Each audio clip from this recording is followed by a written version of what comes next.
Hi Reed, how are you today? Good, yourself, Kia? I'm good, thank you. So I was speaking with Brenna, your occupational Yep. therapist, and she was expressing to me that you've been having some difficulties with your short-term memory and remembering your schoolwork. Yes, yeah. Okay, so I understand that can be very frustrating as a student.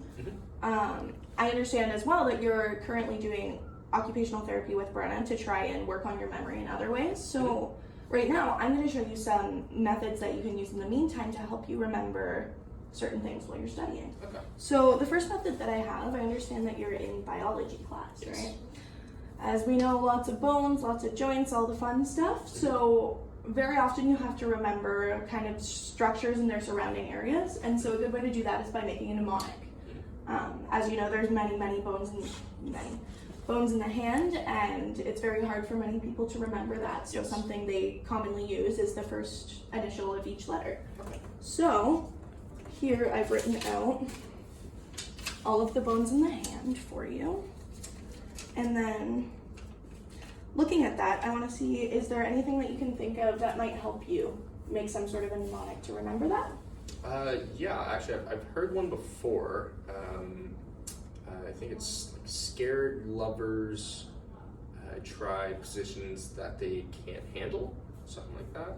Okay, perfect. And so do you think that a strategy like that would work for you for certain things? Yeah, I think it would, yeah. Okay, and you think that you would be able to transfer it over to different classes and different parts of the body? Yeah, I could see how that would be able to transfer, yeah. For sure. Okay. So if a method like that wasn't working and you found that you still needed to study or do things to remember more specific, can you think of another strategy that you could reach towards? Yeah, so I like to sing, and I find like when I sing stuff, like I can remember the lyrics easily. So maybe if like I like sing along to it, like either like with the mnemonics or even just like if I come up with like a little song for whatever I'm studying, I could probably do it that way as well. So you think that you could make some sort of a song and use that as a resource to remember everything? Yeah. I think that's a really good strategy, and I'd like to see how you're able to carry that over next week, if that's okay. Yeah, for sure. Perfect. All right. So I can't wait to see you next week, and I'm glad to continue to be working on this. Me too, thank you.